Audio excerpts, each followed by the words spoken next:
Hello मेरे प्यारे दोस्तों, कैसे हैं आप सभी। आशा है मुझे आप सभी अच्छे होंगे, ठीक होंगे। और आज जो मैं आप लोगों को फॉर्मूला बताने वाली हूँ, वो फॉर्मूला एग्जाम में आप 100% गारंटी लेकर मैं आप लोगों को कह सकती हूँ कि ये 1 2 4 फॉर्मूला तो आप लोगों को डायरेक्ट वैसे पूछेगा पूछेगा कि इसका फॉर्मूला क्या होता है, कि इसका फॉर्मूला क्या होता है। बस डायरेक्ट फॉर्मूला ही पूछेगा, ये नहीं कि फॉर्मूला पे बेस्ट आप लोगों को क्वेश्चन पूछेगा। वो तो पूछेगा, वो बात अलग है, लेकिन फॉर्मूला पूछेगा ये 100% गारंटी मैं आप लोगों को देती हूँ। इसीलिए इसको जानना बहुत ज़्यादा ज़रूरी है। तो चलिए आज हम लोग स्टार्ट करते हैं। और इससे पहले भी मैंने आप लोगों को पीछे एक वीडियो में बताया था कि त्रिभुज से लेकर के अर्धवृत्त तक का जितना भी फॉर्मूला होता है वो सब मैंने आप लोगों को कवर किया था। उसमें नहीं देखे हैं, एक बार देख लीजिए उस वीडियो को। आप लोगों को बहुत अच्छी जानकारी मैंने दिया है, और इस वीडियो में भी हम लोग उसी तरह से सीखेंगे जिस तरह से मैंने पीछे आप लोगों को बताया। इसमें हम लोग घन से स्टार्ट करेंगे, क्योंकि पीछे जितना भी फॉर्मूला है वो मैंने आप लोगों को पीछे का वीडियो में बता दिया है। अब यहाँ से देखिए घन का आयतन। तो घन का आयतन क्या होता है, तो एक क्यू। ए क्या है, तो भुजा है। मैंने भुजा को ए माना है, इसलिए एक क्यू। कोई कोई ऐसे भी लिखता है एल क्यू, तो वो भुजा को एल मानते हैं, तो कोई बात नहीं, एल क्यू भी हो जाएगा। उसके बाद है घन का पृष्ठीय क्षेत्रफल। तो घन का पृष्ठीय क्षेत्रफल होता है 6a²। घन का पृष्ठीय क्षेत्रफल और कुल पृष्ठीय क्षेत्रफल दोनों एक ही होता है, इसलिए 6a²। ए क्या है, तो भुजा है। उसके बाद है घन का विकर्ण। तो घन का विकर्ण क्या होता है, तो रूट थ्री है घन का विकर्ण होता है। ये जो है ये बाहर में रहता है। जैसे रूट है ना, मैंने आप लोगों को वर्ग का जो विकर्ण बताया था, उसमें भी मैंने आप लोगों को बताया था √2a। तो ये जो है ये भी रूट से बाहर रहता है। और ये √3 जो ए यहाँ पे है, ये भी ए जो है वो रूट से बाहर है। आप लोग इस चीज़ को ध्यान दीजिएगा।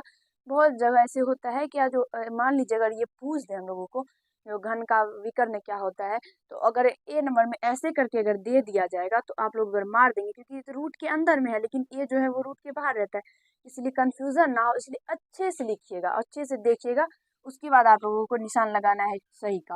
उसके बाद अब घन का किनारा। तो घन का किनारा होता है विकर्ण बटा √3। विकर्ण बटा √3।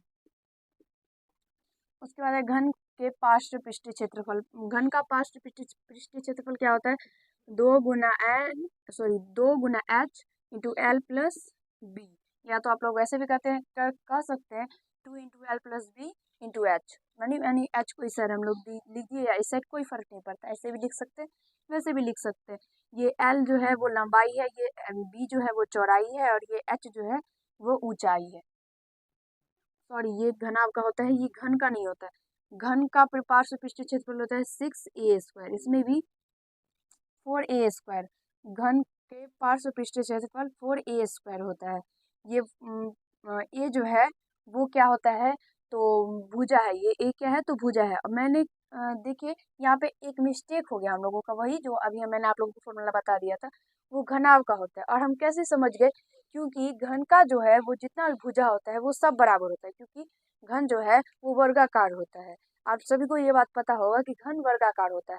तो वर्ग में क्या होता है, सभी भुजा बराबर होता है, इसलिए घन का भी सभी भुजा बराबर होता है। इसलिए जो है वो जो मैंने आप लोगों को बताया था उसमें लंबाई चौड़ाई ऊंचाई तीनों था, जो कि अलग अलग था। तो इसलिए वो क्या होगा, तो वो हम लोगों का गलत फॉर्मूला है। यही हम लोगों का है, घन का जो पार्श्व पृष्ठीय क्षेत्रफल होता है वो होता है 4a²। इसे याद रखिएगा आप लोग, ये एग्जाम में पूछ सकता है। यहाँ से देखिए घन का घनाभ का आयतन LBH। घनाभ का आयतन, घनाभ में 3 भुजा मतलब घनाभ जो होता है वो आयताकार होता है। आयत में लंबाई चौड़ाई होता है। और ये 3D है। ये 3D फॉर्मूला जितना मैं आप लोगों को अभी बता रही हूँ, वो ये 3D है, इसलिए इसमें ऊंचाई भी होगा, इसलिए लंबाई गुना चौड़ाई गुना ऊंचाई। घनाभ का पृष्ठीय क्षेत्रफल। तो घनाभ का पृष्ठीय क्षेत्रफल होता है 2 × LB + BH + HL। घनाभ का पृष्ठीय क्षेत्रफल होता है 2 × LB + BH + HL। उसके बाद है घनाभ का विकर्ण। तो घनाभ का विकर्ण होता है अंडर रूट लंबाई² प्लस चौड़ाई² प्लस ऊंचाई²। लंबाई को L और चौड़ाई को B और ऊंचाई को S से हम लोग सूचित करते हैं, आप लोग दिमाग में रखिएगा। इसलिए लंबाई² प्लस चौड़ाई² प्लस ऊंचाई² हम लोग ऐसे दिए। उसके बाद है घनाभ का पार्श्व पृष्ठीय क्षेत्रफल। तो इसमें होगा वो 2 × H × L + B, या तो फिर 2 × L + B × H, ऐसे भी हो सकता है। अब यहाँ देखिए कमरे के चारों दीवार का क्षेत्रफल, इसका भी सेम टू सेम यही होता है। इसमें हम लोग ऐसे लिखते हैं 2 × L + B, 2 × L + B × H। ऐसे भी हम लोग लिख सकते हैं, ऐसे भी हम लोग लिख सकते हैं, ये दोनों फॉर्मूला सेम टू सेम ही है। उसके बाद अब हम लोग आगे बढ़ते हैं, तो उसमें है बेलन का आयतन। तो बेलन का आयतन होता है पाई आर स्क्वायर एच।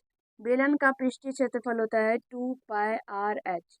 बेलन का कुल पृष्ठीय क्षेत्रफल तो ये होता है 2 pi R into R plus H.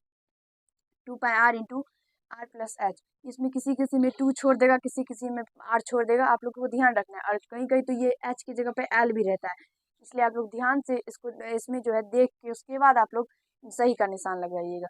उसके बाद शंकु का आयतन। तो शंकु का आयतन है 1/3 pi R square H. 1/3 pi R square H. उसके बाद शंकु का पृष्ठीय क्षेत्रफल। शंकु का पृष्ठीय क्षेत्रफल होता है पाई आर एल। शंकु का कुल पृष्ठीय क्षेत्रफल तो ये होता है pi R into R plus L. Pi R into R plus L. यहाँ पे देखिए, यहाँ पे एच होता है और यहाँ पे एल होता है, ध्यान रखिएगा। यहाँ पे 2 होता है, यहाँ पे 2 नहीं होता है। उसके बाद है गोला का आयतन। तो गोला का आयतन होता है 4/3 पाई आर क्यूब।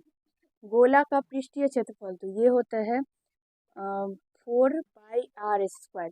मैंने आप लोगों को बताया था एक क्वेश्चन के एक मतलब जो मैंने आप लोगों को प्रीवियस ईयर क्वेश्चन मैंने आप लोगों को बताया था, तब मैंने आप लोगों को बताया था कि आयतन जो होता है वो क्यूब के फॉर्म में आता है और जो क्षेत्रफल होता है वो स्क्वायर में आता है। तो आप लोग यहाँ पे देख सकते हैं ये सब फॉर्मूला के अंतर्गत ही आप लोग को ये साबित हो रहा है, क्योंकि यहाँ पे देखिए गोला का आयतन है तो क्यू आया, और गोला का जैसे ही पृष्ठीय तो यहाँ पे स्क्वायर आया। उसके बाद है गोला का कुल पृष्ठीय क्षेत्रफल। तो गोला का कुल पृष्ठीय क्षेत्रफल भी यही होता है 4 pi R square, same to same. उसके बाद है अर्धगोला का आयतन। तो अर्धगोला का आयतन, गोला का आयतन 4/3 तो अर्धगोला का 2/3 हम लोग कर देते, 2/3 पाई आर क्यूब।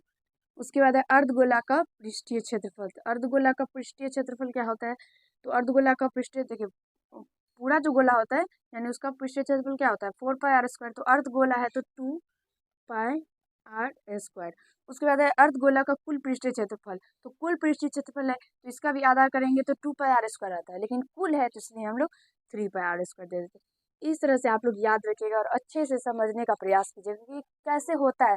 ये सब मैं आप लोगों को बताया जा चुका है, आप लोग नहीं देखें एक बार देख लीजिए, अच्छे तरीके से आप लोगों को समझ में आ जाएगा।